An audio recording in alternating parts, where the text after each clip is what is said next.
The CERIAS Symposium. We have today as our guest Professor Ed Felton of Princeton University. Ed is well known for those who've been working in areas of security, privacy, policy issues.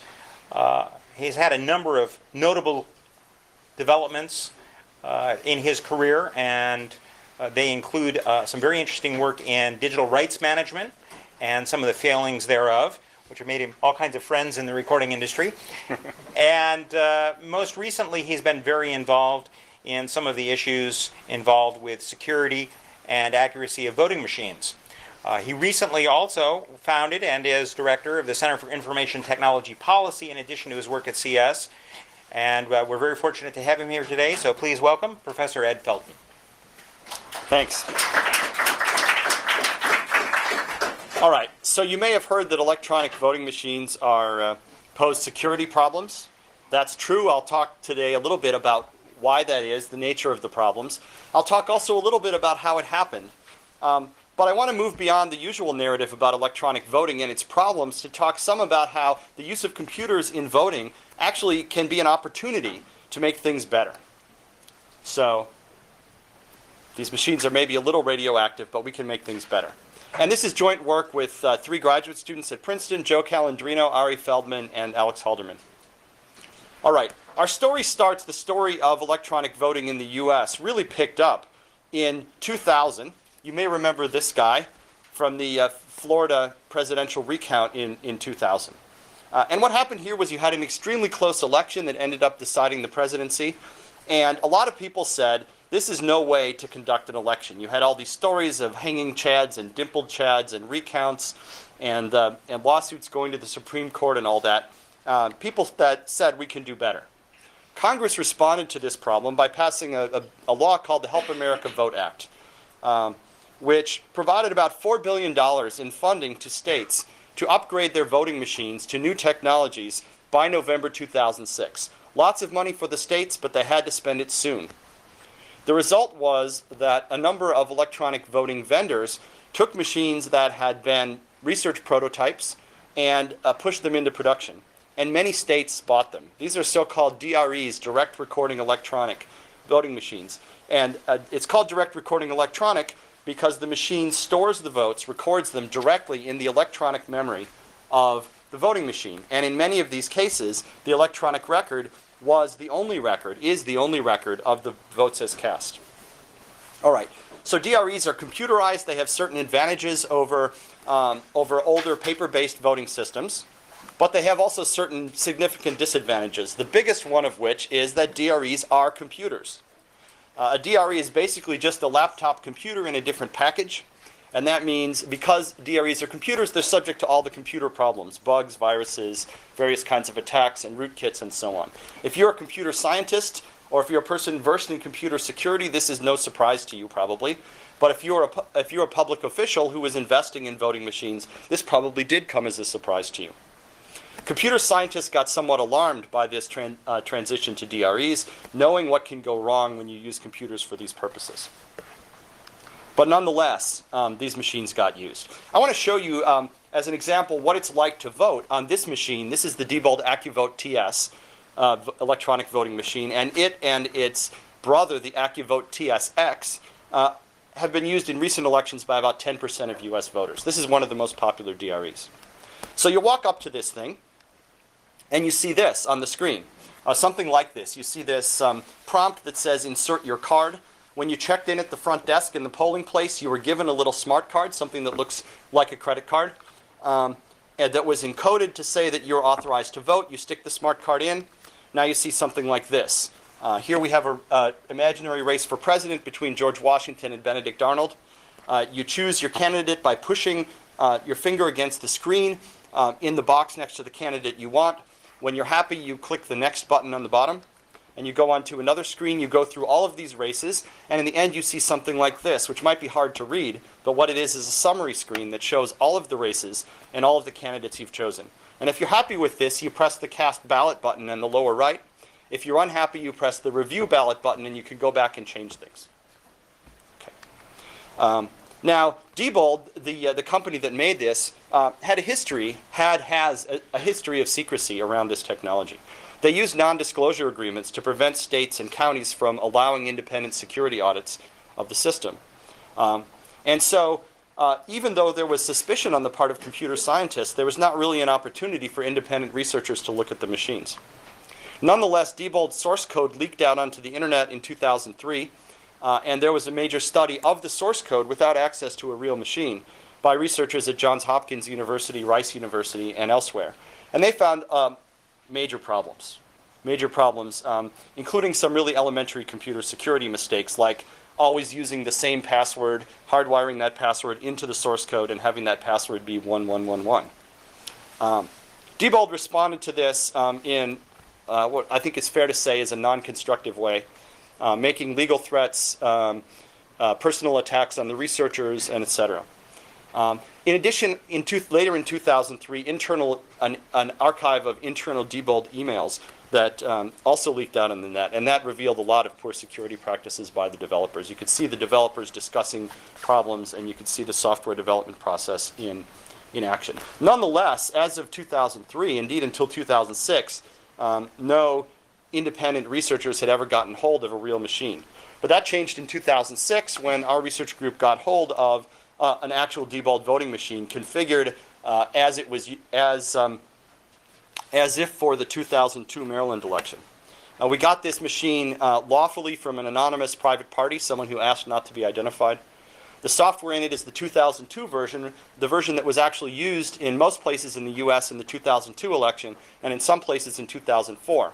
So this software was a little bit out of date, but it had been fully through the federal certification process and had been used in real elections. And this was, to our knowledge, the first complete independent public security audit of any DRE. So we wanted to do research on this thing, and our research goals were basically these. We wanted to conduct an independent security audit. We wanted to confirm or disconfirm the findings of previous researchers, people like Harry Hursty, the paper by Yoshi Kono and colleagues. That's the Johns Hopkins Rice paper that I talked about before. We wanted to, if we found threats, thought we had identified threats, we wanted to verify them by building demonstration attacks to show that, to convince ourselves that the problems we had found were real. And we wanted to figure out how to do better. And we felt there were a lot of parties who could benefit from seeing this kind of research done, starting with the obvious people, voters and candidates who care about election integrity, election officials, policymakers, and also other researchers. We wanted to provide a case study for other researchers to learn about the technology. All right, so we got this thing, we tore it apart. We looked at the hardware. Here's a photo of the motherboard, and you can see it looks a lot like a PC or laptop motherboard. You can see the processor, the SH3 CPU up there. You can see the SD-RAM, the main RAM. You can see an EEPROM, which is a removable chip that holds the basic code that's used to boot the machine. You can see the flash memory, which serves as stable storage, the equivalent of a disk drive logically, and all of this. So we analyzed this hardware to figure out what it was doing, to figure out what opportunities there might be to modify it. We also took this, we also looked into this EEPROM, which had the boot code, the bootloader, and we pulled it out and put it into an EEPROM reader, and we got out the machine code, which we then reverse engineered laboriously by using a tool like this. This is IDA Pro, which is a disassembler. And what you see over here on the left is the assembly language instructions for a piece of this code, and over on the right you see the commentary that the graduate students who were doing this reverse engineering work put in. So we laboriously disassembled this, this software to figure out what it was doing, how it was working, and in particular to look at what kind of security safeguards were built into the system. All right, so our study had three major findings. The first was that malicious software that, if running on the voting machine, can steal votes in a manner that is practically undetectable. By stealing votes, what I mean is that if the voter pushes the button for candidate A, the vote can be recorded for candidate B instead, or it can be recorded correctly for candidate A and then changed later. The malicious software can change votes or misrecord them. It can do this in a way that is effectively impossible to detect. And even though the machine keeps backup copies of the ballots and keeps audit logs and so on of the events that happened, all of these backup copies, all of these audit logs are available to be modified by the malicious software. So it can construct a completely self-consistent set of records, which look absolutely fine, but just have the disadvantage of not corresponding to what actually happened. All right. So we have a demo that we worked up to show this, and we did this on various places. I did this before a congressional hearing. I did it on CNN and Fox News. But the demo looks like this. It's this simulated election between George Washington and Benedict Arnold. You put this up in front of the news anchor or congressman. You ask them to choose between George Washington and Benedict Arnold. Interesting sociology experiment. Most of them choose George Washington, but a few of them choose Benedict Arnold just to be contrary. And I might tell you afterward, after the camera's off, who chose Benedict Arnold. Anyway, you hold this election. You let 5 people vote. Let's say that the 5 of them vote for George Washington. Now you tell the voting machine that you're a poll worker and it's the end of election day, and let's print out the results of the voting. And here is the paper record that the voting machine prints out, which tallies the results. And you can see in the highlighted section that it's George Washington 2, Benedict Arnold 3. The votes were misrecorded. Actually, they were changed just after they were recorded by malicious software that we had put into the voting machine. Now, it maybe requires some technical expertise to make this malicious software, but to actually use it doesn't need to be hard. We cooked up an easy user interface that someone could use with a little slider bar down here in the bottom to determine what fraction of the votes Benedict Arnold should get. So you could operate this, say, move the slider to 55%, which is what we did in the demo that I showed you a minute ago. And the malicious software would make sure that Benedict Arnold got at least this percentage of the vote, and would flip votes as necessary to make sure that was the case. Okay, so malicious software can change the results of an election. And again, if you're a computer scientist and you think about it much at all, this should be pretty obvious. The machine will do whatever it's programmed to do, and it can be programmed to do just about anything. Second finding, that anyone with physical access to the machine or the removable memory card that's used to store the votes can install malicious code in as little as 1 minute. It takes literally about a minute of wall clock time if you're alone with the machine to insert malicious code. And this will give you an idea. On the side of the machine, there's this little metal door, and if you have a key, you can put the key in, open the door, and that gives you access. And that will give you access to the memory card, which stores the votes and so on. Now, one of the things we discovered, or that had been discovered, which we verified, is that the key that opened our machine was the exact same key that opened every single machine that was used in the states of Maryland and Georgia. In fact, as far as we can tell, every single Diebold AccuVote TS voting machine in the United States can be opened with the same key. That's not good security engineering. The lock is also easily picked. One of the graduate students in our group can consistently pick this lock in 5 seconds or less. Anyone with lock picking skill can do this, and in fact, for a while we used this lock as the first lock people should try when learning to pick locks. When you get the thing open, there's a memory card inside. This is a PCM CIA card, but slotted into it is a regular flash memory module of the sort that is commonly used in digital cameras. So we actually had a spare memory card equipment just laying around in our offices already, so it's not exotic equipment. All right. And once you get this open, all you need to do is stick in your own memory card that has the malicious software on it. There's a little red button you push down here to reboot the machine. And on the reboot, the machine will helpfully detect the malicious software on the memory card and automatically install it with no safeguards, no authentication of the code. Any code that's on that memory card in a file with a particular magic name will get read in and will overwrite either the bootloader or the operating system kernel, depending on exactly what name the attacker has given the file. So it's very easy to override this. Now, I told you about the keys, the very same key being used on all these machines. It's even worse than that. The very same key is used widely in jukeboxes to open the access or service panels on jukeboxes and in hotel minibars.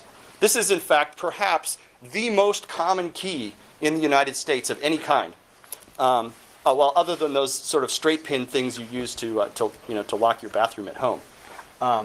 It's very commonly used for these applications. It's very commonly used in office furniture, file cabinets, and desk drawers, and so on. And the way we discovered this is that a member of our technical staff actually looked at the key and said, "That's funny, I have one like this at home in my penny cup." It had been his desk drawer key in an old job, and he brought it in and tried it, and sure enough, it opened the machine. So that's not good. In fact, you can buy these keys by the gross on the internet. Stamped on the key is an alphanumeric code, which I'm not going to tell you. But if you were to Google that code, it would take you immediately to a place where you could buy these keys in bulk. Also not good. But it gets even worse than this. Diebold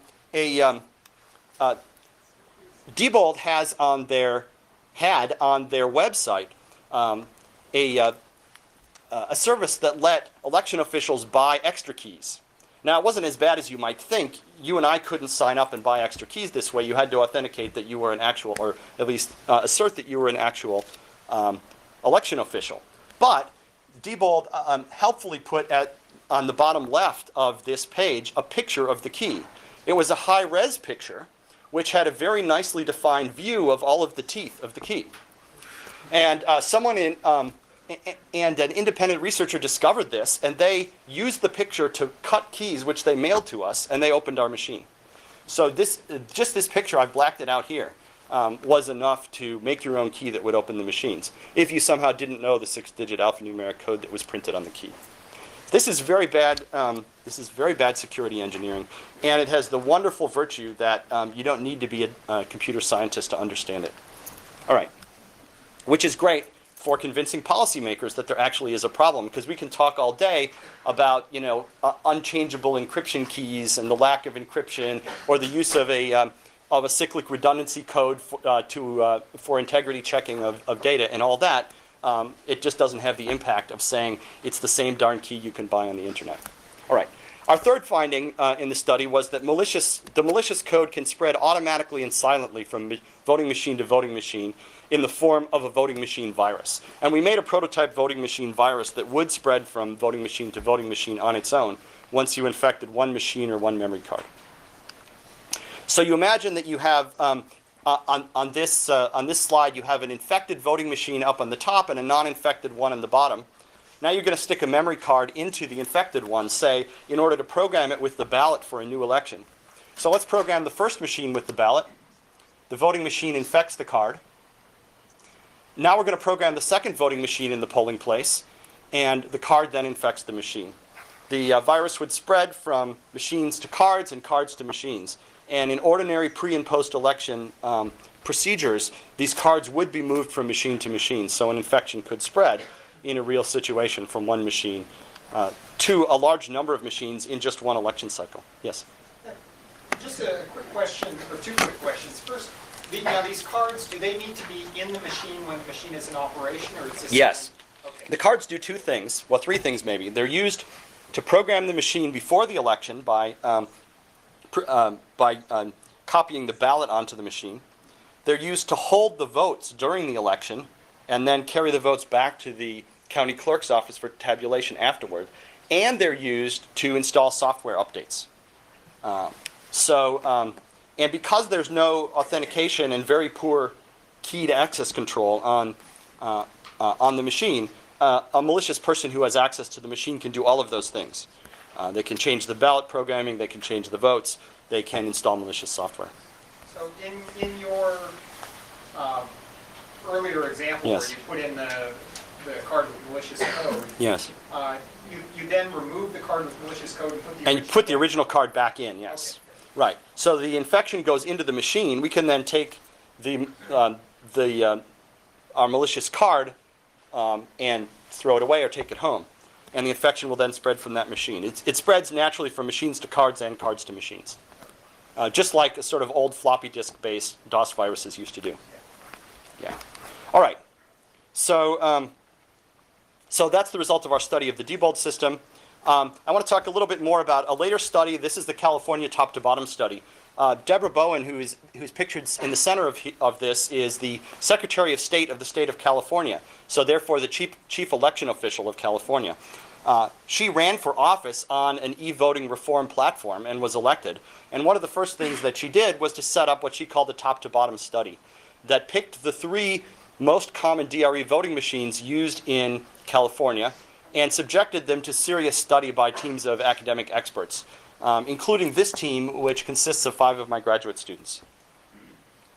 The results of this study, and they studied, a set of different academic study teams looked at the HART InterCivic, Sequoia, and Diebold voting machines. And they found for HART, it was subject to malicious code viruses that could change votes, and it violated voter privacy. That is, that it was possible to reconstruct who had cast which ballots after the election just using the machine's records. Same thing for Sequoia, both subject to vote-stealing viruses and not protecting voter privacy. Same thing for the Diebold system. A slightly different Diebold system than we studied before, slightly different software, but the same kinds of problems. So Secretary Bowen conditionally decertified all of these voting machines in California. Since then, the state of Ohio has done a similar study called the Everest study with similar results. Okay, so that's sort of the situation. From a public policy point of view, this is a disaster. And the obvious question is, how in the world did this happen? There's not a short or easy answer to that question. I could actually give a whole other talk about that. But regardless of why it happened, and it really required I guess the short answer is it required a whole series of bad luck and bad decisions and risk factors. Anyway, the question arose, what should we do? Now, one answer that you sometimes hear, and you see it here, what to do? And you see it here, is the call to dispense with computers entirely in voting. So this is an entry from Daily Kos, which is a very popular political blog of the liberal bent. And it says, call your congressman and tell them that we want to ban all use of computers in voting. Let's go back to pieces of paper on which the voter writes with a pen or pencil, counted by a human being. This is a system that we've used for a long time, and we're by now well acquainted with its failure modes and with the sorts of fraud that it allows due to tampering with ballot boxes and the like. This is not, of course, the answer. Here we have a human being counting a ballot that the voter marked manually. So this may not be the best solution anyway. In any case, electronic voting, the use of computers has certain advantages over all paper systems. Voters seem to prefer electronic systems for a number of reasons. It gives you faster reporting of the results, which is not only a nice thing to have in a now media age, but it also is a security property because there's a window of vulnerability between the time you close the polls and the time that you tabulate the votes. And you can keep that window shorter by reporting and tabulating votes more quickly. There's less time for mischief. There's less time you have to guard the media and the machines and so on. You have fewer undervotes potentially because the machines can help the voter know that they're casting an illegal vote. If the voter tries to mark a second candidate for president, the machine can say, no, that's a problem. If you want to vote for this candidate, you need to clear your vote for the other one. You can warn the voter that they're maybe casting an invalid vote, and the hope is you get fewer invalid votes. You have potentially improved accessibility. You can have different interfaces for people who are blind. You can give them an audio interface. People who lack fine motor control, you can give them a different user interface with great big buttons, and so on. You can present the ballot to people in a different language if you want to do that.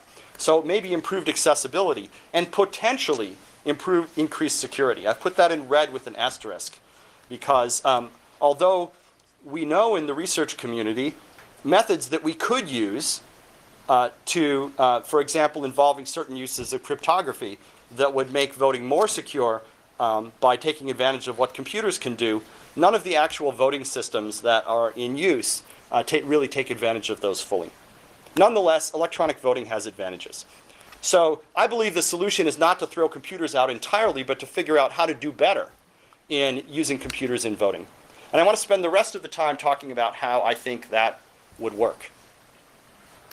Okay, The first piece of the answer, and this is something that computer scientists who have studied this issue, I think, mostly agree upon, is to use a system that keeps both electronic and paper records of the ballot. With the paper record, something that is viewable and verifiable by the voter directly. And there are basically two kinds of systems that can do this. On the top here, we have a touchscreen or DRE system, which has had a voter verifiable paper trail added to it. So the voter goes to the touchscreen, they choose their candidates. When they say they're done, the system then prints out a paper record that says, here's how I think you wanted to vote. And the voter can look at that and say yes or no. If they say no, then the computer prints void all over it and discards it, or actually keeps it, but keeps it marked void. If the voter says, yes, it's what I wanted, the ballot is saved in some sort of a ballot box so that the paper record is available afterward. The other option to get both electronic and paper records at the end of Election Day is what's called precinct count optical scan system. Here the idea is you have a paper ballot that the voter marks by hand with a pen or pencil, and as soon as the voter has marked the ballot, you run it through a scanner, and the scanner will read it. It will check to see whether it's valid. If it appears to be invalid, say a double vote in some race, it will kick it back to the voter so the voter can fix the problem.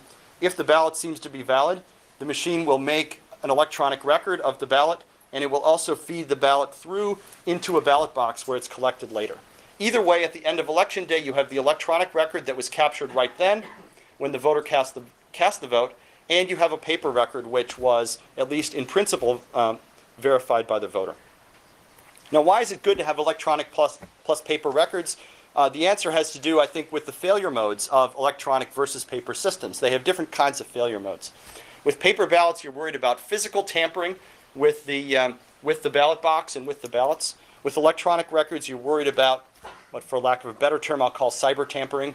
Someone changing the code in the voting machine is really the attack you worry most about.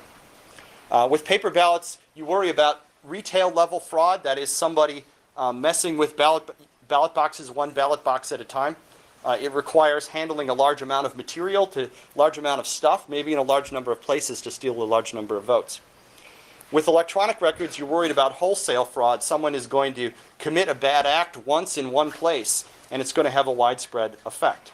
Retail attacks are usually easier to carry out, but wholesale attacks have worse consequences if they are carried out. With paper ballots, you worry primarily about fraud that happens after the election. Someone gets to the ballot box and puts stuff in or takes stuff out, or just throws the whole ballot box away. With electronic records, you're worried primarily about tampering before the election, something that's going to change the software in the voting machine. And in fact, if the electronic record is recorded in a way that uses cryptography cleverly, then you can ensure that if there has not been tampering before the ballot is recorded, that any tampering after that is detected. So what you can see when you compare these across on this list is that you see different kinds of failure modes in the two cases. And in general, when you have redundancy, and the redundant systems have different failure modes, then you tend to get greater security, and by the way, greater reliability as well. An attack that modified both the electronic and paper records in a way that was consistent would have to involve physical tampering and cyber tampering, would have to involve both retail and wholesale fraud modes, and would have to probably involve a component before the election and a component after the election. That's more difficult to carry out. Okay, so paper plus electronic records offer potentially greater security. On a public policy front, there's been legislation proposed by Representative Rush Holt, who's actually my congressman in Princeton, H.R. 811, the Voter Confidence and Increased Accessibility Act. This is now currently in the House of Representatives. There's a similar bill in the Senate. It would require that there be a voter verifiable paper record and that there be random manual audits to compare the paper and electronic records after the election. It would require increased access, not unlimited, but increased access to voting software and source code to let officials verify security. And it would provide some additional money for the states to improve their voting systems. This bill is, as I said, in the House. There's a similar bill in the Senate. Both of them are stuck, very unlikely to get passed. There's been strong opposition from state and local officials to this because, for a number of reasons, but I think largely because they worry about the cost and complexity associated with changing to a different voting system. Because this bill has been passed, there's a simplified version of the Holt bill, which was recently introduced, I think this week, if I remember correctly, H.R. 5036, that says basically this, that if your state used paperless voting in 2006, and if it buys better technology for use in 2008, then the federal government will help pay for it. This doesn't require states to do anything, but it offers them an incentive to move in the direction that, that Representative Holt and many other people would like them to. So this is the light version of the Holt bill. It was recently introduced. Maybe it will pass.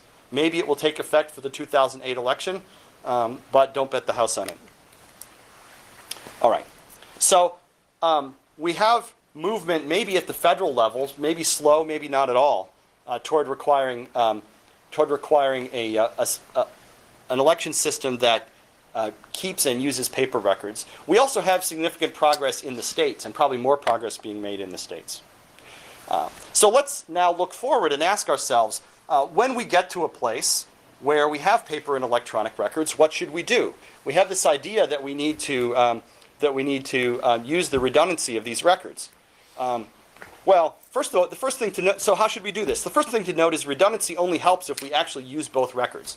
If we just take the paper records and put them in a warehouse and never look at them, then they don't do us any good from a security point of view.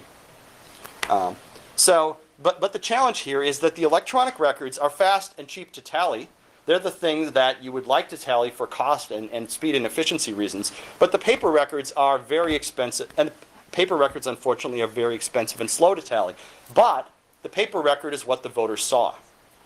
And if you want that link to something that the voter actually saw, then you need to incorporate the paper record into the system. So what are we going to do about this? How should we use these paper records that, on the one hand, are slow and expensive and inconvenient to handle, but on the other hand, are the only thing that we can link to the voter's intent? Well, one thing we could do is use a machine to count the paper records. So we're going to take all these paper records, we're going to throw them into some big sheet-fed scanner, we're going to scan them through, have some software that reads them and does optical character recognition or whatever, and counts the votes. That's unfortunately risky. The whole reason we have this paper record is we didn't want to trust some machine running software that's hard to examine in counting the votes. Switching to a different machine is not really the thing we're looking for. We could count all of the paper records by hand. That would have a lot of advantages, but it's really expensive. Very expensive, very slow, and not really practical. So the only thing that is left, and the thing that we're going to have to do, is to check some random subset of the paper records by hand. But how are we going to choose this subset? How are we going to do it? That turns out to be a pretty interesting technical research problem. The standard approach to doing this, which I'll illustrate here in the state of Sideways, Illinois, is to take the area. It's divided up into precincts. We're going to pick some precincts at random. We're going to hand count the paper records in those precincts, and in each precinct that we picked, we're going to compare the result of our hand count against the electronic count, and we're going to say they'd better match. If they don't match, that's evidence that something is wrong. Okay, let's get more precise about what we're trying to do. Our goal, to be a little bit more precise, is to establish with high statistical confidence that if we hand counted all of the paper ballots in the whole state, that this would yield the same, that count would yield the same winner as the electronic tally. We don't care so much whether that candidate should have won by 5% or 10% or 15%. What we care about is that we got the winner right in the election. So we want to verify that. Let's get a little bit more specific in an example.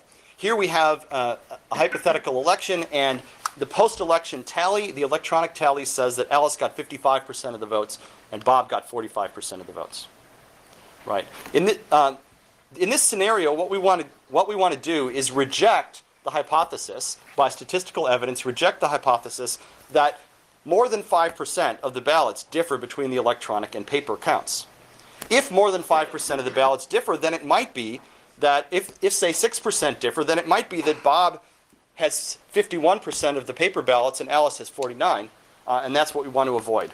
But if we can reject the hypothesis that 5% or more are different, then we know that a full paper count would establish that Alice was the real winner.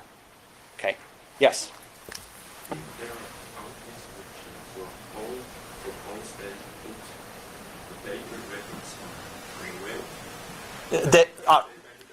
Yes, so there are systems where you like put the paper records in different stacks and you weigh them, you separate them. Well, in order for the first step in doing that was, so let me repeat the question, right? So the question is that in some places they use a system where you divide the ballots into two piles based on who they're cast for, and you just weigh the piles. And you see, and you know, Alice's pile should weigh, what is it, 20% more than Bob's pile, roughly. You know the proportions of what the weights should be. One of the difficulties of doing this, though, is you have to reliably separate the ballots into two piles in the first place in order to do this. And in order to separate them into piles, you can use a machine. That's a solution we want to avoid, or you can do it by hand. So that's essentially a way of doing a hand count, which is what we're trying to avoid. Gene. Not to be overly pedantic, but wouldn't it be the case that if every ballot was marked with one of those two choices and there were no blank ballots, Yes. if there was a difference of 2.5% of the ballots, that would swing the election? In this case, no, because you might bring Bob up to 47.5, and you might bring Alice down to 52. It would reduce Alice by 2.5 and bring Bob up by 2.5. Right, so that brings you still. Oh, you got a 10 difference. It's a 10%, right, difference, so difference. right. So we want to reject the possibility that half of that difference was flipped, right.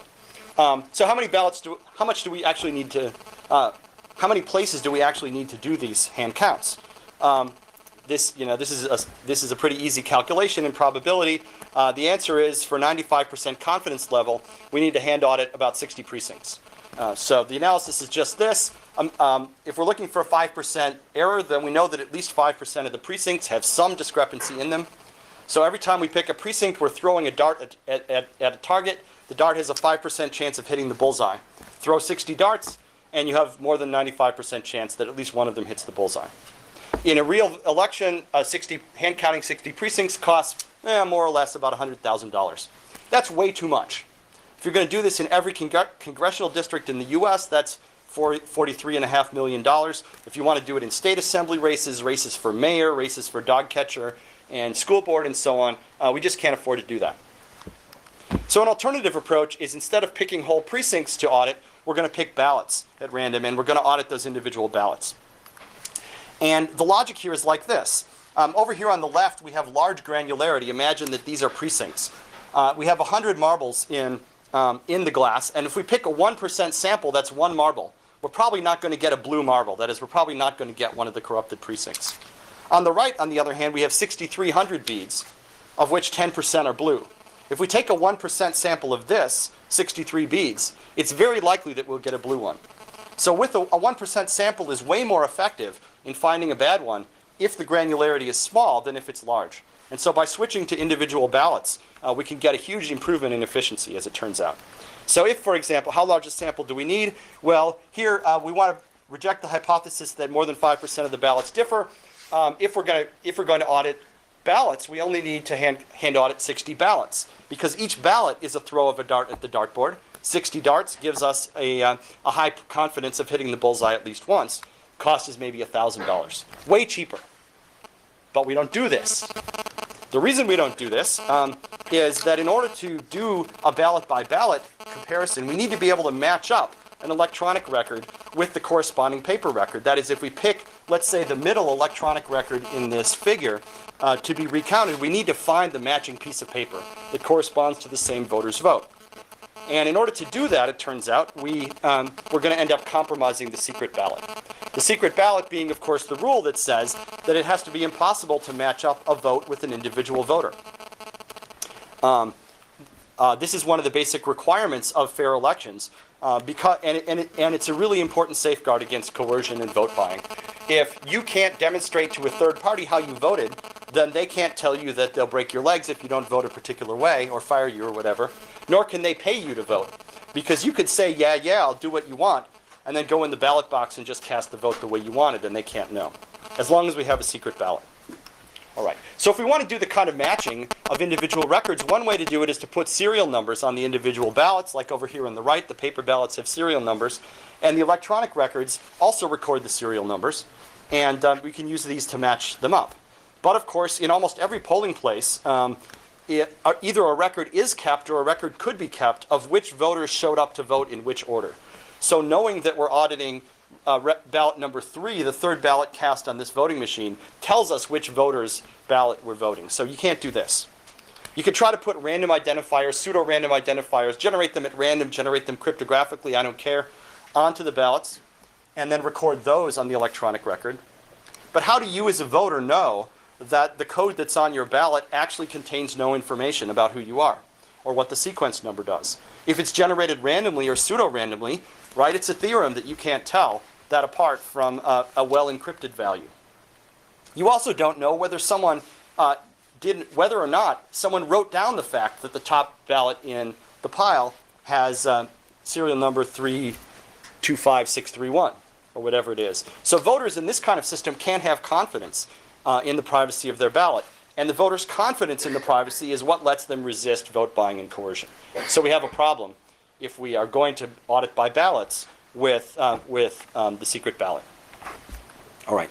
So now I want to tell you how to solve this problem. And this is a result that Joe Calandrino, Alex Halderman, and I published this year. A method called machine-assisted auditing. And the idea is this. The first step is we're going to check the electronic records against the paper records by using a recount machine. We're going to use a machine to do the recount. And of course, we don't trust that machine. So the second step is going to be that we're going to audit the machine by doing a random manual recount of what the machine did. All right. So it works kind of like this. The first thing we do is we take the paper ballots and we run them through this machine, which scans them and counts them and produces two things. First of all, on the bottom, it produces an electronic record of all of the ballots it scanned and what it says was on those ballots in order with serial numbers. It also, as a side effect, prints serial numbers on the ballot, on the paper ballots.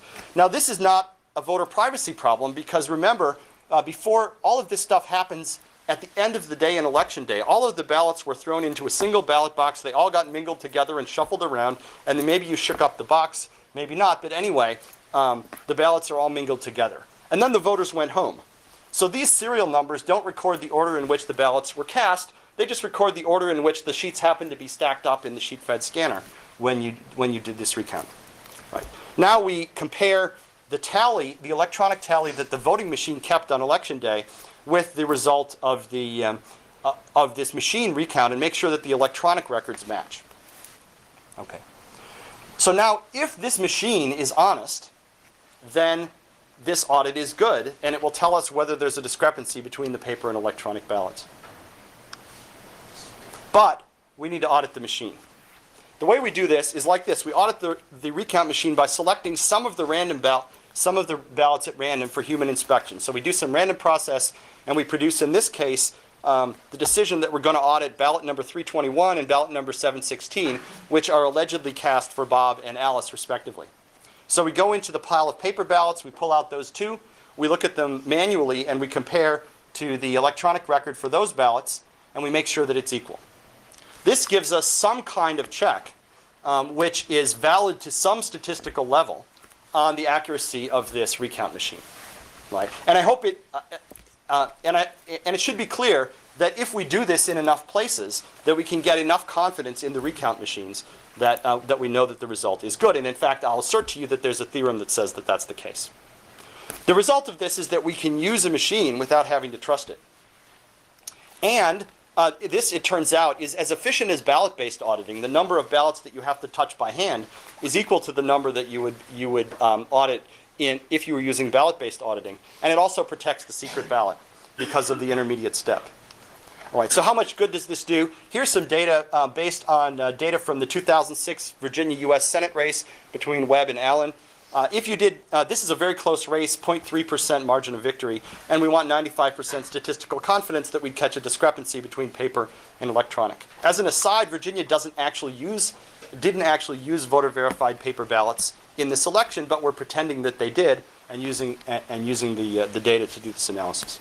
All right, so if you did precinct-based scanning, you'd have to count about half the ballots, about 1.1 million, by hand in about 1,200 precincts. With machine-assisted auditing, we can get down to about 2,300 ballots that are examined by hand in about 1,300 precincts, so about 1.7 or 8 ballots per precinct examined by hand.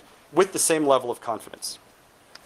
But it turns out we can do even better by thinking more carefully about what it is that we're trying to establish. So our original goal was to reject the hypothesis that more than 5% of the ballots differed.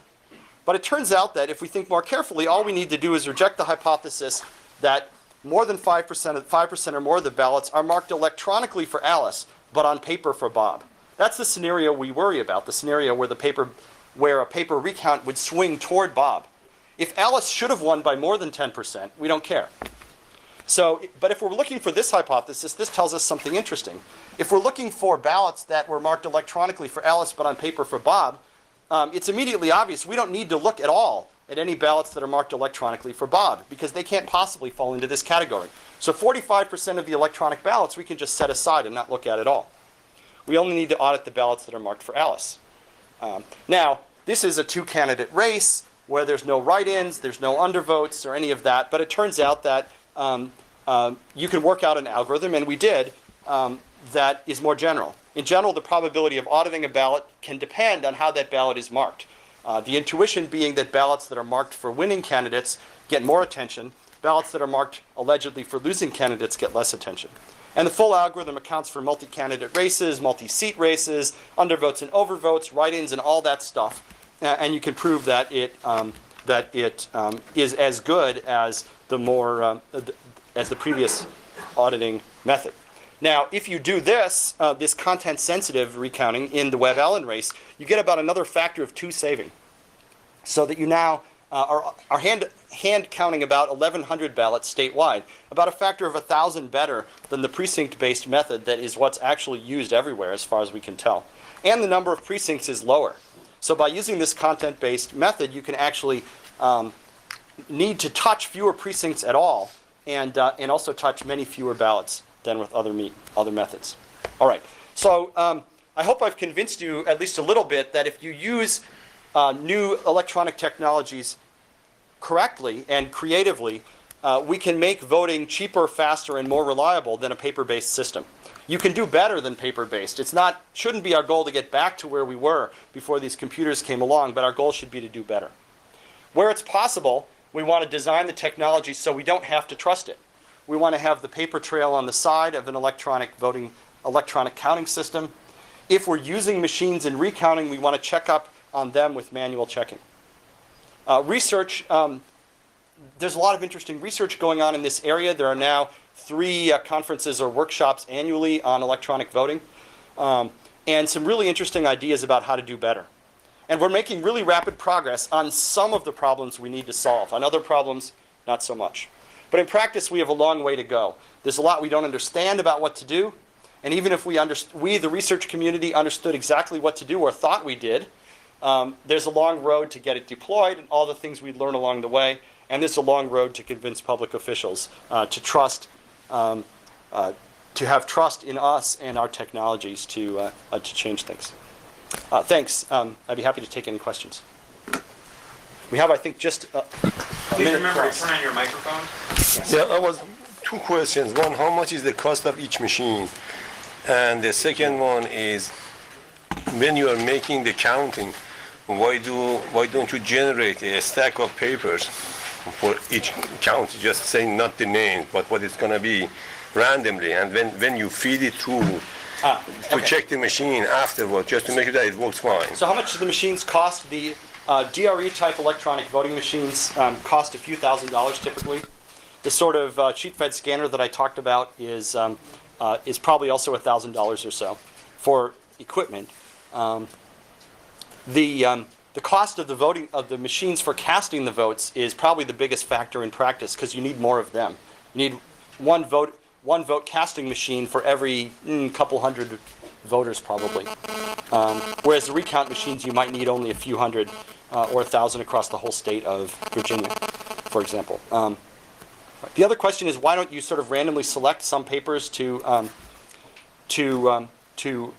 audit? There actually are alternative algorithms that are sort of cut and choose algorithms where you ask the voting official to divide the ballots into papers into 2 piles, and then you choose which one you're going to audit.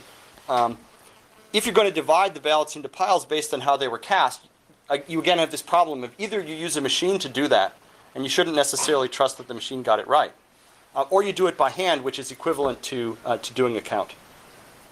I mean, you have some name, you have a stack of paper which is generated by computer. Yes. It is printed, and you don't know the numbers. It just gives you all the numbers separately. They just made it to you or whatever you want. In each machine, you just feed it through, and the number, if it doesn't match with the one that you have, which is secret, you don't know, nobody knows what is in that stack. Well, there are various kinds of systems that try to give the voters some kind of a receipt or some kind of a record that correlates to their vote. Of course, this is a very difficult thing to do because the secret ballot says that you can't give the voter a piece of paper that lets them connect their identity to a vote.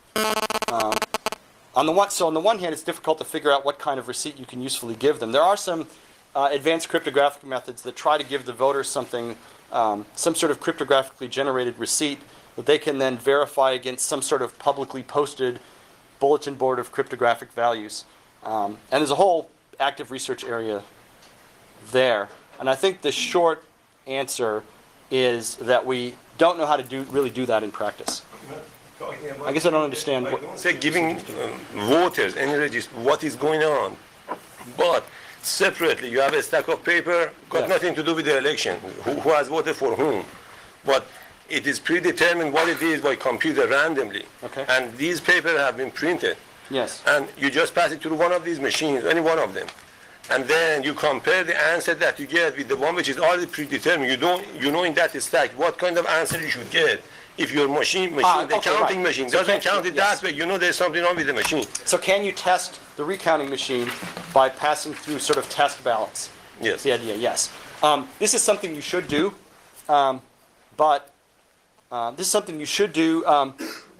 This general method is, this is an instance of a method called parallel testing, where you essentially hold a pretend election or a pretend count and try not to tell the voting machine or recount machine that this is the pretend count instead of the real one.